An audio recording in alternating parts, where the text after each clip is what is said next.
সৈয়দ হামিদা সোনিয়া গান্ধীৰ বান্ধৱী হয় আৰু ডক্টৰ মনমোহন সিঙৰ দিনত তেওঁ প্লেনিং কমিশ্যনৰ মেম্বাৰ আছিল। তৰুণ গগৈ ডাঙৰীয়াই তেওঁক কেইবাবাৰো গুৱাহাটীত নিমন্ত্ৰণো কৰিছিল।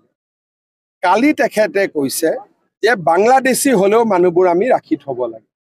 তাৰ মানে এই কংগ্ৰেছ দল, নাগৰিক সমিতি এইবিলাকক যদি আমি বাছি থাকিব দিওঁ, কেতিয়াবা বাংলাদেশীবিলাক অসমত আহিব আৰু অসমীয়া মানুহবিলাক বাংলাদেশ যাব লাগিব।